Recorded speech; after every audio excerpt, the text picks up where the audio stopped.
draft is on.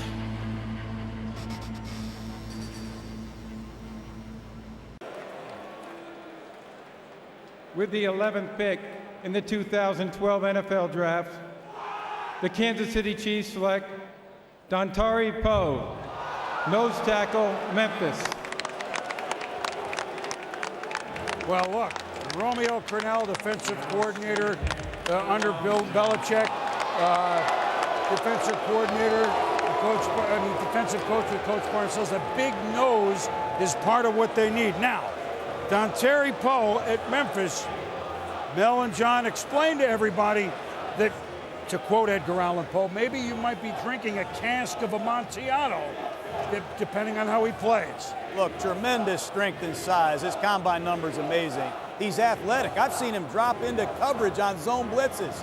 Sideline to sideline range when he turns it on is impressive for a big man.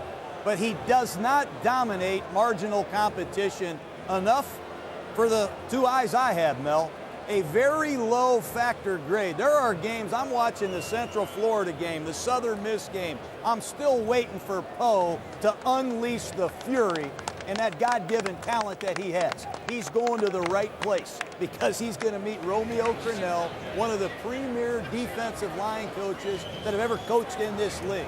And if Dontari Poe buys into it and really buys what Romeo Crennel is selling, the Kansas City Chiefs got a rare physical specimen to anchor this 3-4 defense. Think about this, John. You think about freakish talent, unbelievable talent. He has it. Haloti Ngata type numbers, 6'3.5", 345 pounds. This kid ran a 4.87. That's faster than some linebackers. You talk about 44 reps. That's amazing. 29.5 vertical. The production you alluded to, John, wasn't there on a game-to-game basis. No doubt about that. But he flashed. Occasional penetration. He showed it. 14.5 tackles for loss last 2 years. That's not bad.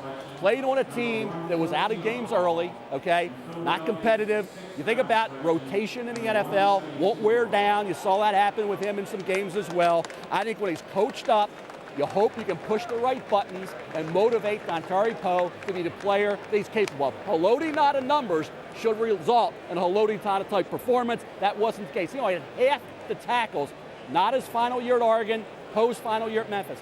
Half the tackles for Poe, yet equal ability and talent. John said it, underachiever, needs to take his performance to another level. Can Kansas City motivate him to do it? If he connects, it's a long home run. If he doesn't connect, it's a big whiff.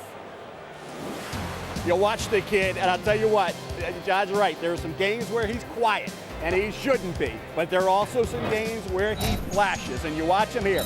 6'3.5", 345 pounds. He's the kind of guy, and people say, well, he's going to be a nose tackle. I thought he was better suited to be a 4-3 defensive tackle. We'll see about nose tackle in Kansas City. He's got to get stouter. He's got to get more of an anchor. He's got to be able to be the guy who can take on at center guard and free up those linebackers. He's got to develop a mean streak, something I didn't see at Memphis. But the bottom line with this kid, rare talent. You don't see many guys over the last X amount of years coming out outside of Haloti Ngata that had this type of ability and potential on paper. He flashed it, as I said. Done bet some 14.5 tackles for loss. He got the job done on certain instances in certain games, John, to make you believe that, hey, once he's in the NFL, he's coached up, and then he's paid to play the game of football as a professional, that Dontari Poe realizes all that God-given talent and maximizes his ability at the pro level.